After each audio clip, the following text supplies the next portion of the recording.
For those of you who don't know me, I'm Judy Hatfield, and this year I'm lucky enough to be the Vice Chair of Military and Aerospace for the Greater Oklahoma City Chamber, and I'm also, in my day job, the founding principal of Equity Commercial Realty. We're very pleased that all of you all joined us today. It looks like just the right amount of people to be here, and so be thinking about questions you're going to want to ask later. I'm sure all of you are going to have lots of great questions. So I want you to be thinking about these questions about eating, drinking, rock and roll, all these things that I got to do. You all do this, right? Rock and roll, eating, drinking. Why is nobody laughing? This is fun. This is a fun group. What better topic could you have? And we've got great folks that are going to be here to help us with that. So we do want to let you know, though, that today's event could not be possible if we didn't have a signature sponsor. And so the generous support with Metro Technology Centers, we are so lucky to have Karla Graham, who's the director of the Metro Technology Center Downtown Business Campus. Come on up, Karla. Let them know all about what you do downtown.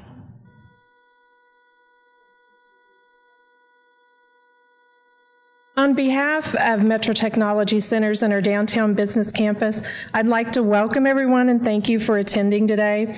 We're always happy to support the Chamber and their activities, particularly these forums that are happening throughout the fall. They're really great. How many of you have attended? Did you come last time? Yeah, they're really great and informative. They all help us stay more engaged as business leaders about what's happening in our community.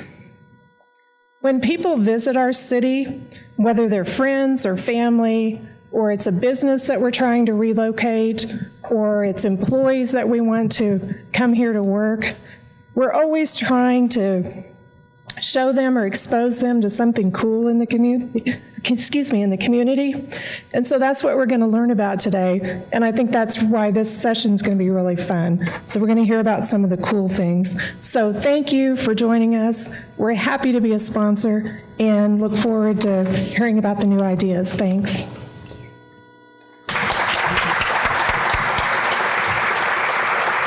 Thank you so much, Karla. Well, you know, Oklahoma City has a lot to brag about when it comes to our cultural offerings.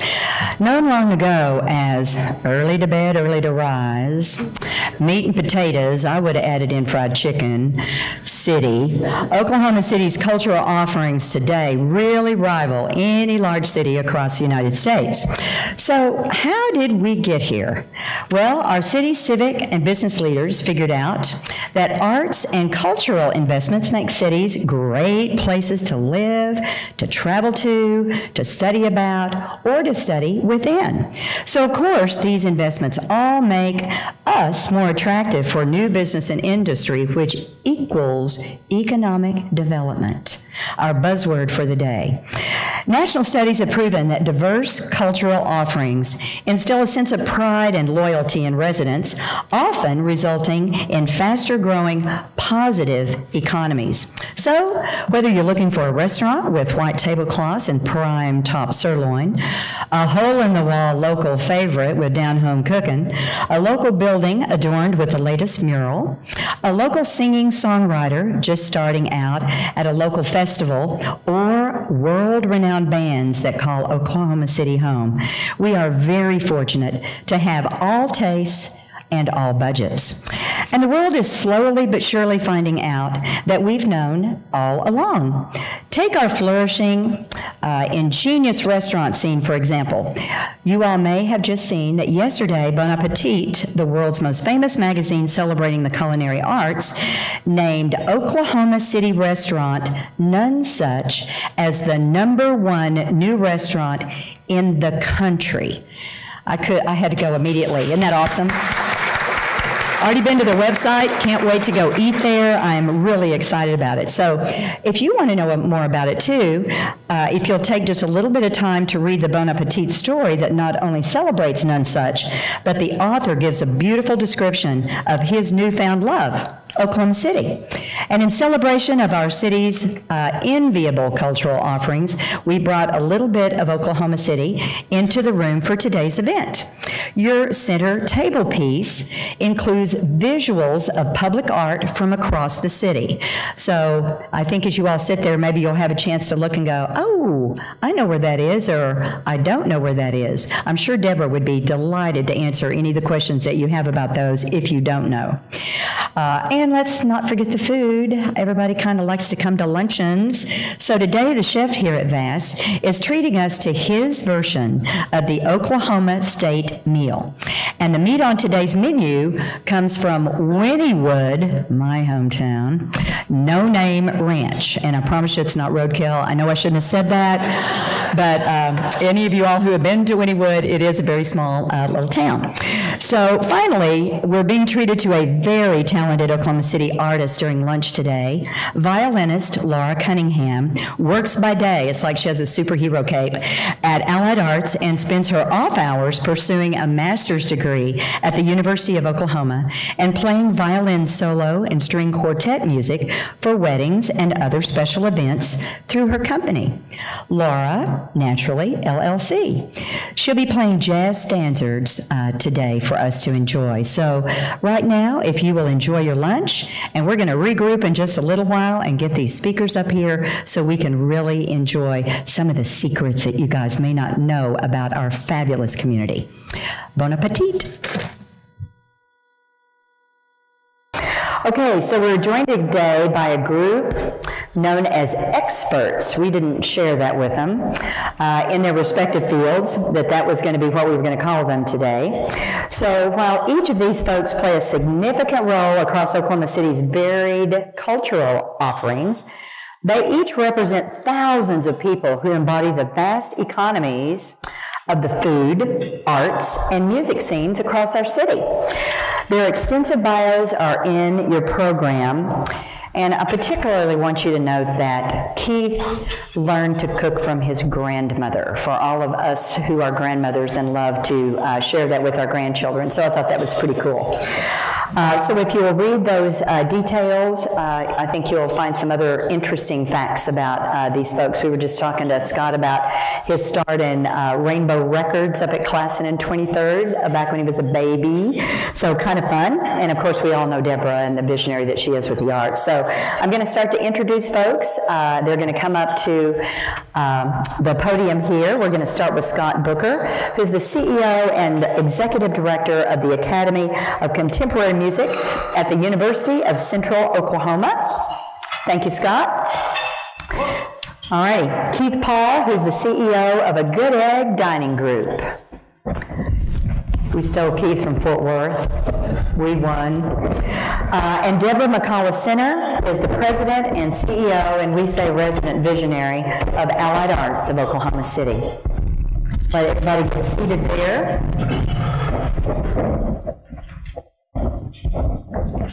Okay, so we're going to take some time answering some questions that we put together for each of them to have an opportunity to share a little bit of information. And after we've done that, we're going to save some time at the end for you guys to ask those burning questions that you've been writing on napkins. Hello, that you've been writing on napkins. I don't think I did anything weird then. That was not my stomach, I promise. It was probably that hefty male meal that we just had that was awesome. Keith, I'm going to start with you. We would like to say that Oklahoma City offers a wide variety of food and options to please any palate. So how has the restaurant scene changed over the past decade? And what do you think impacts those changes? And he may kind of walk through and tell you a few of their concepts, all of which are amazing. So up to you, Keith. Take it away. Judy, make sure my mic is working good here. So for those of you that don't know, we own and operate 8 full-service restaurants here in Oklahoma City, 4 Tucker's Onion Burgers. So we have Cheever's, Red Prime Steak, Iron Star, Drake, Kitchen 324, Republic, and Barrios. I don't think I missed any, did I? So yeah, over 10 years, so much has changed. Cheever's will be just turned 18 So if there's a panel on 23rd Street at some point, we can talk about that. But it's been, cuisine has changed a ton, and there's a lot to really point to say what helped that change. And it's everyone has watched the Food Network or has watched cooking shows or these famous chefs and celebrity chefs. And so a lot of that being more in the public eye has done a ton to educate everyone in this room. It really, including myself, it's like we've learned about foie gras and different beans and different sauces and chilies and what to do with those. And so it's kind of allowed these chefs that are younger or new to the business or have been stagnant, kind of preparing food that sells, with French dips. And I'm not going to bash chicken fried steak because we do a really good chicken fried steak and I love it. So, the normal stuff, which is great, but a lot of chefs and a lot of restaurateurs are creative, and that's what they want to do. And so once the public was more educated and more familiar with these items, this food, the chefs started really changing their focus and kind of taking a lot of risks when it comes to cuisine. So it's been fun to watch that. It's still a balancing act. We've tried things definitely that we just fall flat on our face that just don't work. So we always go back to what we know and what kind of works as a business. But it's still changing. There's still a lot of people staying in town, not moving to Chicago and LA and New York and Kansas City, and they're staying here and they're cooking. I mean, obviously look at None Such.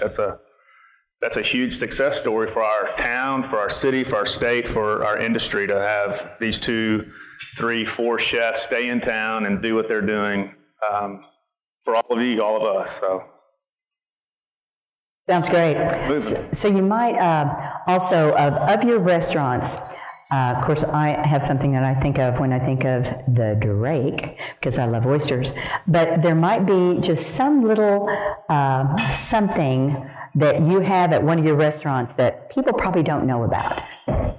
Something that you could give them a little secret. I would say the most popular item that is ordered at all of our restaurants that's not on the menu is you order the chicken tortilla soup at Cheever's, you order a side of green rice, and you order half an avocado and have them mix it all together. So who's done that? Oh, we got one, yeah. Okay. Everybody go in tomorrow and do that and see what happens. Okay, one secret. Okay, we're going to come up with several secrets today, so you guys be prepared. So, Deborah, first off, we're going to ask you what the mission is of Allied Arts, because a lot of people love Allied Arts, but they really don't understand the mission. So will you give the elevator speech about that so we can all speak about that much better? Absolutely. The mission of Allied Arts is enriching our communities through advancement of the arts. And we were actually started by the Chamber in 1971. And since that time, we have infused $67 million back into the arts community. So how do we do it? We do it primarily through this community-wide campaign where we raise dollars and then we spend the rest of the year allocating those dollars to over 40 different arts and cultural organizations who are delivering programs to all 77 counties, but the organizations are primarily in central Oklahoma. So, Deborah, let's continue with that. So, art in the workplace is growing in popularity. So, how can companies benefit from investing in art for their workplace? That's interesting and a timely question, because there was just recently a Forbes article about art in the workplace and how even the designers, architects, engineers are trying to figure out how to incorporate it more, and then also just to have murals to entice the tenants, and then the tenants would entice the creative type of people that they want to have work there, because I think they discovered that just having a gymnasium is not going to cut it anymore. It has to be even more. But we really take art from the workplace from lots of different perspectives. Certainly the actual artwork within is important. Kinetic art, we think, is stimulating and creative. But we also at Allied Arts believe bringing the arts experiences into the workplace. So we do that a number of ways through our workplace giving program and have it employee engagement, so that we've actually seen Larry Nichols create Vincent van Gogh bots, and we've seen CEOs that were doing drum lines, and Mark Funke was doing a kazoo off, and we had all the people from the Oklahoman who made clay or foil sculptures. So it's bringing creativity into the workplace in that respect as well is very important. Well, and I know that you all probably saw today as you came in, the BOK Plaza, it's part of my walk in the morning since I'm lucky enough to live downtown, but when you walk through it, I don't know what I'm talking about, but to me, it looks like a beehive. I think it looks like, and I got to thinking, wow, wouldn't that be a cool thing? Is that, where do you work? Oh, I work in the beehive. Because busy bees and all that, I'm sure there's some major analogy that the architect put into that's way past my pay grade, but it's wonderful for those who walk, because we're getting to enjoy the art of the design of the building. And of course, I love designs of buildings. So now I just want to make sure, I've got my back to you all, but I don't mean to have my back to you. Can you all hear everybody okay? And okay, I just want to make sure that we're doing that. Scott, I know you feel like you've been left out, so wake up. Yes. Here we go. So, Scott's kind of got that rock and roll look, so here we go. We want to ask you, are you ready for this? Yes. What are you most excited about in Oklahoma City's music scene right now? Well, fortunately, you told me in advance what you were going to ask, so I had time to think about this a bit, because there's a lot going on, but really, in the past, with music, we just exported it. Our artists left here. And what we were doing, and I really believe that ACM, the school, the Academy of Contemporary Music, was part of the change in this. I'm seeing a shift where there's now an entrepreneurial attitude about music and art and staying here and creating tons of businesses that are not only the bands or the artists that themselves are entrepreneurial. If you think about it, being a band is incredibly entrepreneurial. You're creating a product and you're hoping that people pay you for it, and you hope you make enough money for your business to thrive and survive. And for a long time, there wasn't a way for people to learn the tools to do both, of be a business and be in the business of music, and that's what ACM's done. And I think, we're coming up on our 10th anniversary. I think we see now, even just by one of the pictures on our table, Matt Stansberry and the Romance, he's a guy that runs his own business nominee, but they've been putting out their own records themselves and staying here and doing it, and they're touring more. Each artist that leaves this state and goes somewhere else that's housed here and comes back home is a representative for Oklahoma. My other hat is I manage the Flaming Lips, and whether we like it or not, sometimes they are a representative for us internationally. I can honestly say they've been all over the world, and they are always proud to say they're from here and that they still live here. And a band like the Flaming Lips, we're not huge or anything, but we bring in $5 to $7 million a year. We employ 20 people. My goal with ACM was the idea that eventually we have, if you look at my graduates that have been going out, even though it's year 10, it's only been 6 years.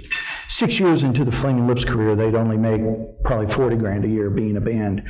10 years, it was a lot more, and then 20, it's a lot more, whatever. But the goal is to start creating a situation where we have these bands that stay here, and they eventually, each one of them, become another Flaming Lips. So maybe it's in year 20 of ACM, but we have 10 bands that bring in $30, $40 million into this economy right here in Oklahoma City, and it's very doable, and they employ hundreds of people, And then there's all sorts of other jobs that come from this we don't even think about. One of my students who is studying to be a sound engineer started a company because we had a class where they teach you how to solder wires together, started a company called Pietronics, where he's creating cables for guitar players and audio cables and stuff like that. It's like, that, I wouldn't even have thought of that. What a great thing that came from our program. And it's because we're very entrepreneurial focused. And I think that's been a big shift here with music and arts,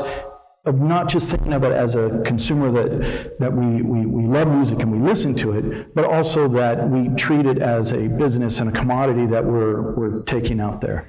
So anyways, I'm probably talking too much, so I'll stop. No, you're doing a great job of it, because, you know, it's just another added diversity of our community and our economy. And we know that for cities to be strong, we need all kinds of music, we need all kinds of colors of faces, we need all kinds of different businesses. And these young entrepreneurs are thinking of amazing things to do at very young ages. And a lot of them started in a band in their garage.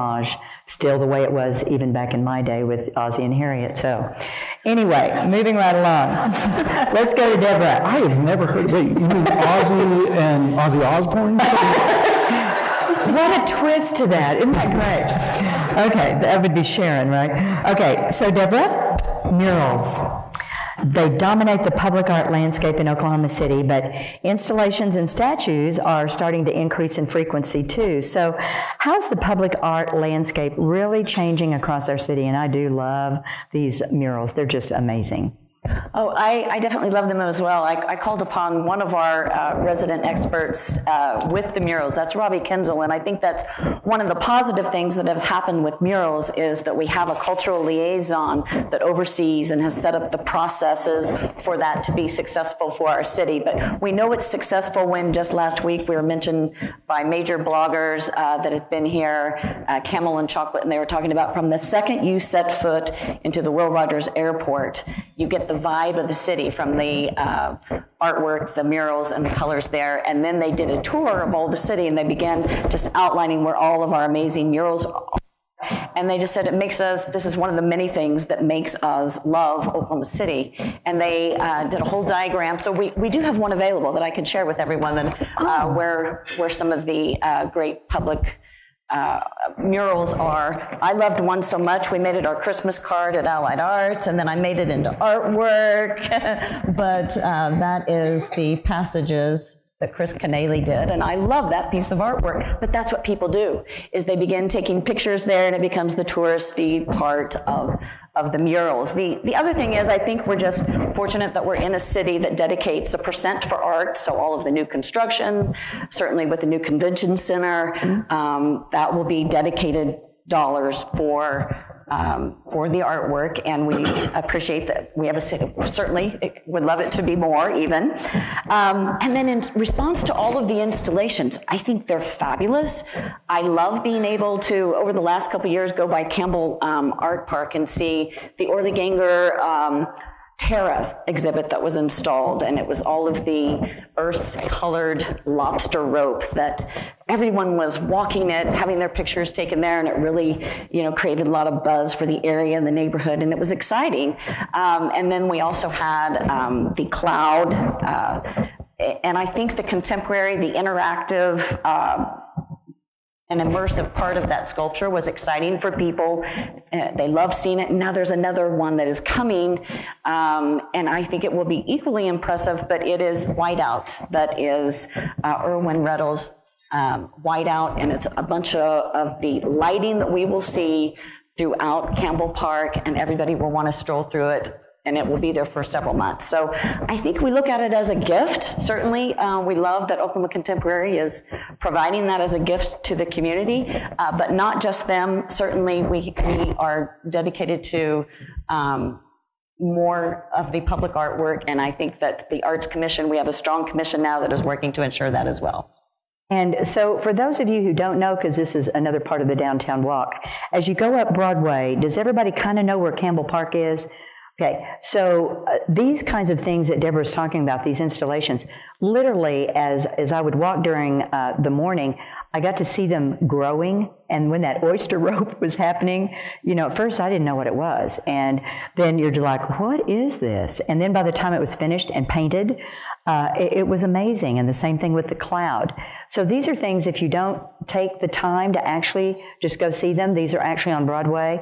And then in addition to what she was talking about with the murals, I see Steve Mason through there. Steve has been so instrumental in all the things at the Plaza District, and encouraging artists to come and do things that maybe sometimes have been discouraged. So appreciate you doing that, Steve. That's been a real mural momentum, mural mania in several of our arts districts, and then all along Western, certainly marked there. So if anybody wants that map, I have that. Okay, and I think there will be some that may also want a Christmas card. It's a great idea. So Keith, you're kind of getting left out over there. Let's get back to you on talking about how important it is for cities to have successful, locally owned restaurants, which I am a huge fan of. But tell us a little bit too maybe about, do national chains play a role as well? I mean, I'd still like to go in and everybody knows your name kind of thing. So tell us what your thoughts are about that.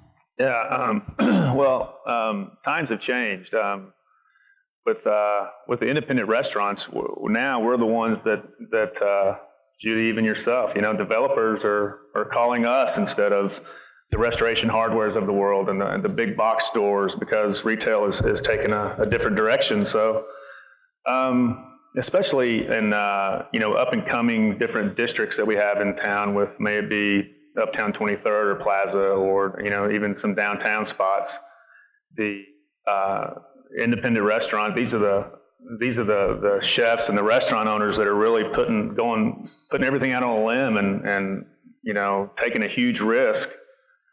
But the part that they are and we are playing in the development of not just downtown Oklahoma City, but Oklahoma City in general is huge when it comes to attracting businesses, attracting residents, you name it. With the way the retail has changed, now the burden is going to fall on restaurants, and they're going to be independent restaurants. For now, the chains are kind of really taking a strong hit right now. I just read an article that the CEO of Chili's for the first time has said that he's worried that the casual chain diner with Chili's and Applebee's and Red Lobster won't be here in several years, holding the kind of weight they do just because of the independence. For those of you that we all eat at chains, we might prefer independence, we might prefer chains, but the strength of the independent is flexibility, is being mobile, with changes, offering cuisine that you might want to try that you just can't get at chains.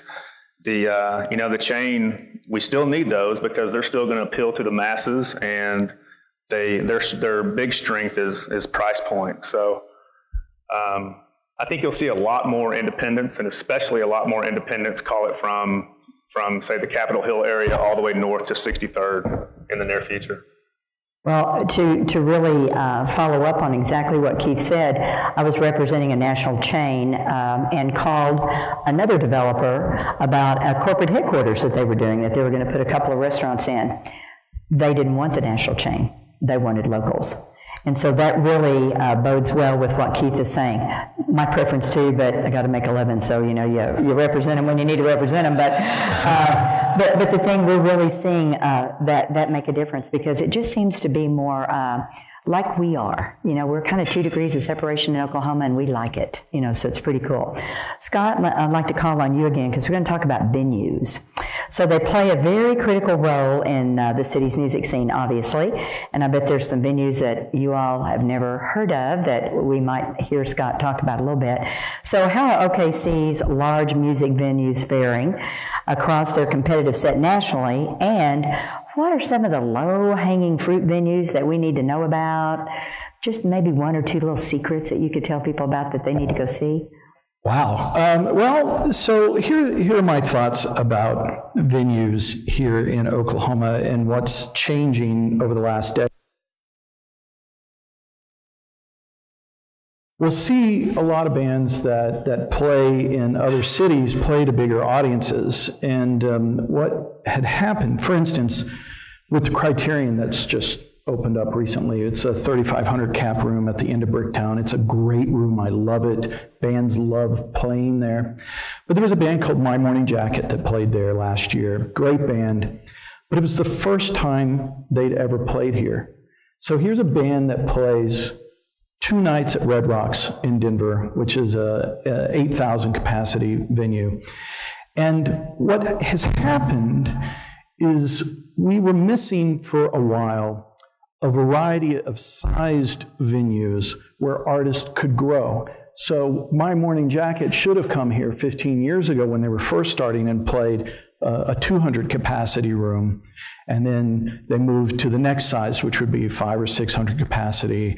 And then there's, 1,000, 1,500, whatever. And then it grows into your Elton John playing at the BOK. But wouldn't that be great if that was down here instead? But anyways, so what I'm excited about is the growth of all these new venues that are popping up. I mean, our school has the ACM at UCO Performance Lab, which is a 500 cap room. Because we're UCO, there's no alcohol there or anything like that, but it's still a great place to see a show. There's plenty of other places to drink in Bricktown. And, from there, you have the Tower Theater, which is a great new venue that's on 23rd. That's about 1,000 capacity, 1,100, something like that. And then from there, you have the Jones Assembly, which is 1,500 capacity. And then you can go to the Criterion, and then we all know the bigger rooms, the Chesapeakes and the BOKs and all that kind of thing. So it's not so much a secret that these venues exist or that they're around. We need to retrain ourselves into going to see live shows at a variety of levels that we kind of weaned ourselves from. I feel like in the 80s and 90s, we felt like maybe it wasn't great unless it was in a big venue. If it wasn't playing the Myriad back then or whatever, maybe it wasn't that fun to go to a small show or something. But that is really changing again, where this variety of artists coming here, playing great venues, starting in the 200 or 300 cap rooms, going up along the way, we have to support them so they'll continue to come here and they'll be able to fill our rooms and everything. And that's what I'm really excited about. I mean, what we could use is a nice sized 400 to 600 cap room. I think that would be really great for us to have. I don't think we have that. I'm excited about more things happening south of Reno too. The Yale Theater, I'm really excited about something happening down there. I don't know if you even announced anything about that yet. I got him in trouble. Now. Ignore that. Maybe he wants to now. Yeah, ignore that, but it's going to be great. I think one thing that's really missing here that a lot of other major markets have, and I know I'm getting nitpicky, but it's really important, and maybe you'll know someone who might want to do this, but we need what we call a booking agent. Someone that is going to live here in Oklahoma, whose job is to help Oklahoma bands get gigs outside of Oklahoma. And I have a place that will house them. I will help support them exist. So if you know anyone that might be interested in this, let me know, because it's really a missing piece in the growth of our industry here. And I'm more than happy to help that happen. But it's going to be something that really makes a change here. So thank you, Scott. That's really a neat thought. And I bet somebody in this room knows someone who has a passion for music that might want to figure out how to do that and be involved in the business side of it too.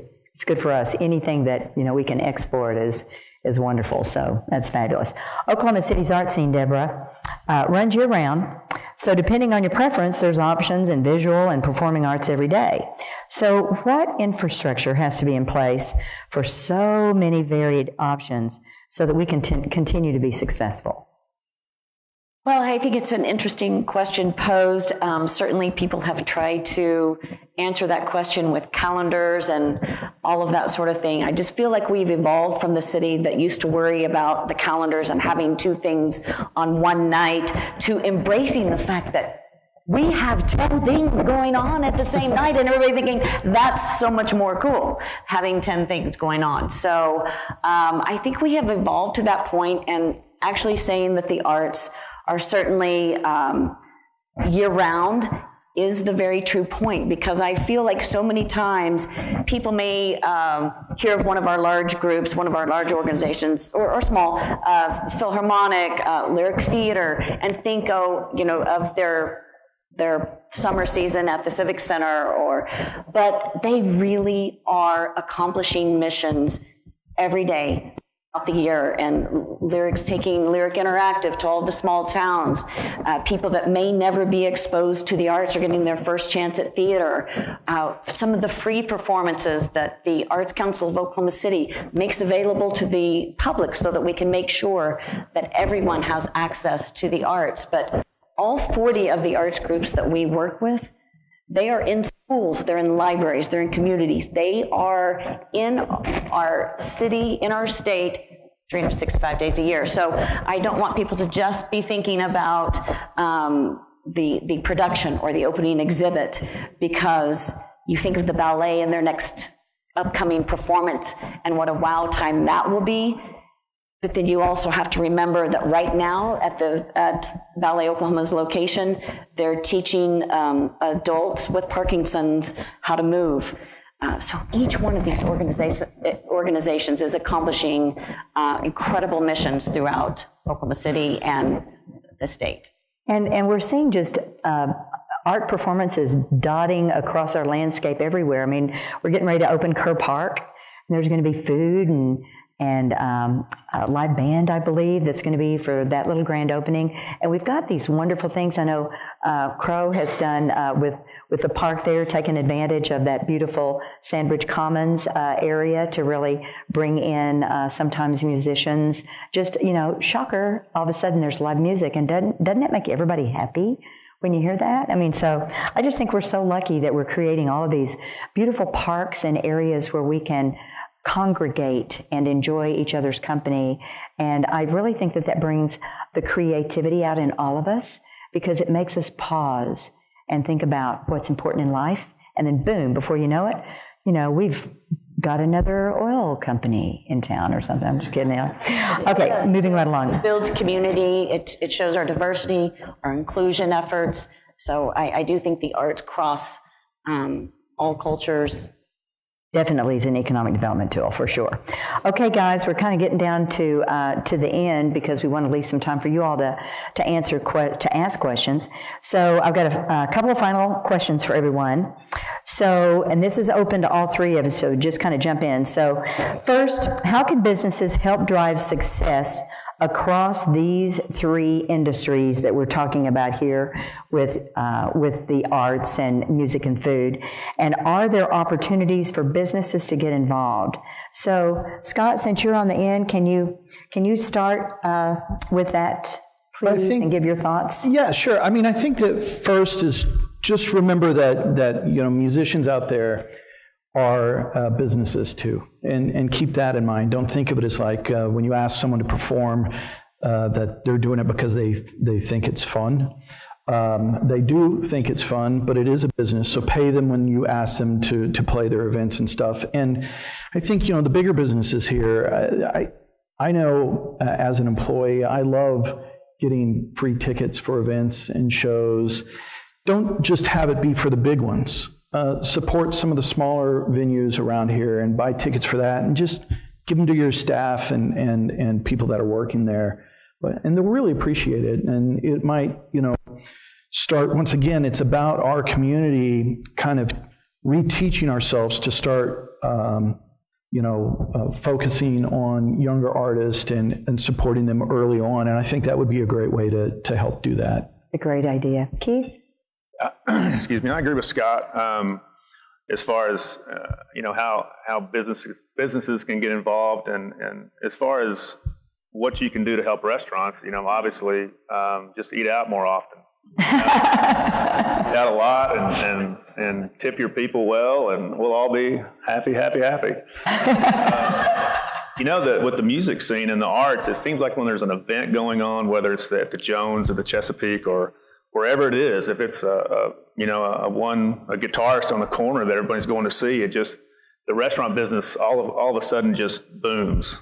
It's a natural I think all three kind of fit together. When there's art, everybody wants food and drink with art, and the same thing with music. So we do what we can as far as we support both any way we can. So I think if everybody has that in mind, we have to have all three things to really thrive as a community. So I don't think we're lacking in any of it, to tell you the truth. So great, thank you. Deborah, you want to weigh in on that? Well, I do feel like that we want to be that great go-to city, and certainly the top most visited cities are cities that have invested so much in arts and culture. The top ones across the world, London, Paris, New York City, certainly it's no coincidence that all of them are highly immersed in the arts and highly visited. So I just think, I've used my sentence before, I'm going to use it one more time, that no city has ever met its demise by investing too much in arts and culture. So from the business community, we are so fortunate to have extremely strong partners who help Allied Arts in our annual campaign. Do we want to grow? Certainly we want to continue to grow. So any companies that may not be and are interested, we would love to open up that conversation, because I feel like if we could have Allied Arts more community, more business partners, that we could be more successful. I know that United Arts funds like us across the country are raising over $5 million, and we feel like we could be raising more. Even though we're raising 3.4 this past year, that helps all of our arts groups. But these arts groups are so ready to do more, and with the arts being continually taken out of our schools, these arts groups need to fill the gap. And in order to do that, they need more funding. So we certainly appreciate the current donors that we have and want to continue to grow that. Well, I may have my statistic wrong, but wasn't there a statistic of Allied Arts touched 680,000 children's experiences last year, some wonderful number like that? And we've just completed the statistics for this year. As of today, it's now 700,000 last year. Making phenomenal. sure that the arts are accessible to all, whether it's getting them to the Oklahoma City Museum of Art, so it's transportation and admission for them to experience the Oklahoma City Museum of Art, or whether it's helping Lyric Interactive, or whether it's making sure that Dead Center is touring the state, giving kids the opportunity to learn about filmmaking, whether it's helping a veterans program learn how to play guitar through the Oklahoma Opry's program. We have so many great programs that could be even bigger. One of the large ones I want to call attention to is Arts Council of Oklahoma City, Peter's program, All Access Arts. They are working miracles, but again, it's a program that is funded for next year, but it's not funded after that point. And so we as a community are going to have to come together and show that we know the transformative power of the arts and culture. I group that with all of my fellow panelists here, but arts and culture are so imperative, and we are going to have to get behind it to make sure that all of our kids have access to the arts, and that's something Peter is committed to doing. Peter, you want to wave your hand so that everybody can come see you and drop $1 in the bucket. Okay. So our final question of the panelists before you all jump in. Finally, we're going to highlight what should be on every Oklahoma City resident's bucket list when it comes to food, music, and art. And, you know, we've heard of staycations, and some of the times we don't take advantage of our own amazing opportunities within our cities. So I've kind of culled this out so that each one of you gets to have a specific area. So, Deborah, what art exhibit do our folks need to have on their bucket list? Mm-hmm. Well, and again, when I think of a bucket list for the arts, my recommendation, since I represent several, my recommendation for a bucket list is to say, I am going to experience as many arts things as I can this year, and I'm going to find one or two to get even more involved on the next level by taking a class, donating, by sitting on a board, by volunteering. So that would be my art bucket list, not necessarily an exhibit, although we do have a very incredible exhibit exhibit that is coming to the Oklahoma City Museum of Art next year, and we'll have the masters, and we'll feature Monet, Degas, so it will be great, but because I represent so many different groups, my bucket list recommendation is go experience as many as you can, and not just our groups, but the festivals and cultures and different food. Well, we have a lot of them, and I think it's Renaissance Radicals that's going to be coming in. So, all right, so Scott? Yes. Local Oklahoma City music artist or band? Okay, well, you have to stream the new Flaming Lips Greatest Hits record that just came out. But beyond that, I mean, there's some great artists here. John Calvin Abney is amazing. He's a singer-songwriter type. I think he's going to be the next Tom Petty, and he's coming from here. There's a pop group that just came out of my school called The Ivy that have gotten 1 million listens on Spotify. They're spectacular. There's a hip-hop act, one of my earliest alums, a band called They were just on Jimmy Kimmel not too long ago. He's also, Dante, who's in the band, has also won a Grammy already for co-writing a song with Kelly Clarkson. In the country world, there's a young woman, Mallory Eagle, who just moved to Nashville from here. I'm sad she had to go, but I don't blame her. She'll come back. She's amazing. Caitlin Butts is amazing. Original Flow is another hip-hop artist that's amazing. I mean, you can just keep going down the list. Matt Stansberry, whose picture is there. Original Flow, JB. I mean, it's like the talent from Oklahoma is endless. Our job is to help them be successful now. And in line with that, if you want to give Scott a call, maybe you've got an event that you want to feature an Oklahoma artist. He would be delighted to help you with that. Yes. So please get Scott's number, BR549. We do. At ACM, one of the things we really like to do is connect artists to jobs out there, and there's several people in my school that they're focused primarily on that. And I've got business cards I can give you afterwards. Okay, so here you go, Keith. What about a bucket list restaurant or restaurant experience? Yeah, I'm going to be very specific here.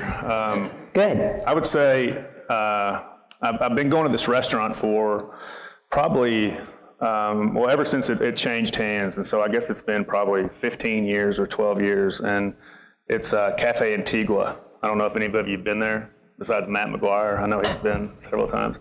If you haven't, go tomorrow and get the number 7. Don't even look at the menu. I've got the same thing every single visit for 15 years. So it's corn tortillas stacked with black beans, 2 fried eggs, a red sauce, a green sauce, fresh cheese, and avocado. So. Oh. Yeah, I'm serious. Anything I said today, that's the deal. Go get that. That sounds awesome. Okay, so I think that was a challenge. What do you think? Everybody needs to go over there and tell them Keith sent you. Yeah, which would be great. Okay, so I think we're going to open it up now to questions from the audience.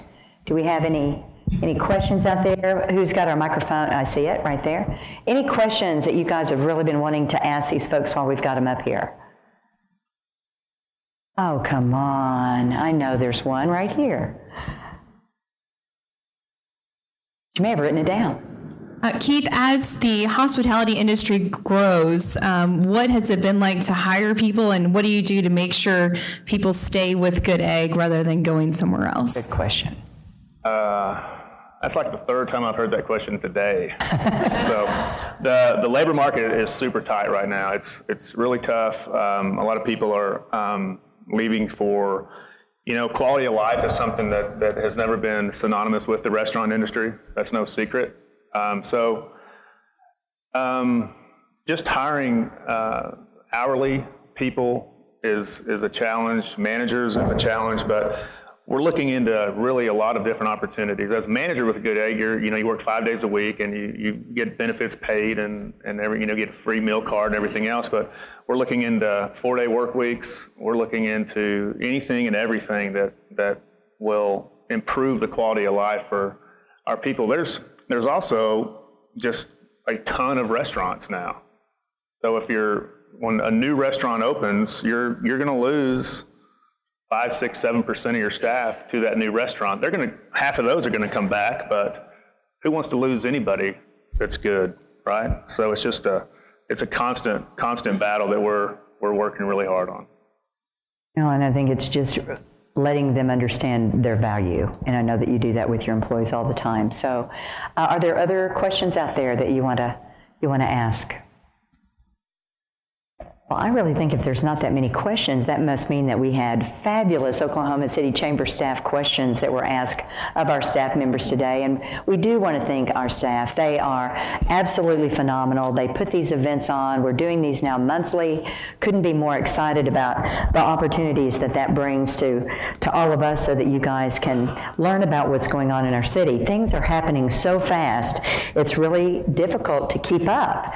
But I think that those of you who had not met them, our panelists today, you probably heard their names, but maybe you hadn't actually gotten to meet them. But I think you can all see that they're passionate about Oklahoma City, and they really want to make sure that we continue to raise the bar and to keep making this just a better and better and better place to live, because we don't want to lose our grandkids, I'm just saying. So I want to thank you for all this discussion today. Let's give our panelists a round of applause.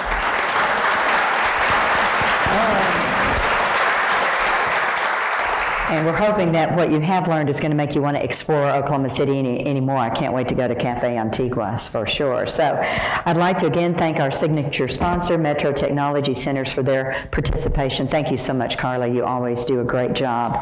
And wait, there's more. We want to invite you to join us at next month's Chamber Forum, which will be on September 19th. Please put that on your calendar. And in that one, we're going to explore Oklahoma City's population growth and how growing demographic shifts are changing how and where people live, learn, work, all across our city. So I want to thank all of you all for attending today. Thanks for all the smiling faces. Thanks for all you all do to make Oklahoma City phenomenal. We are adjourned.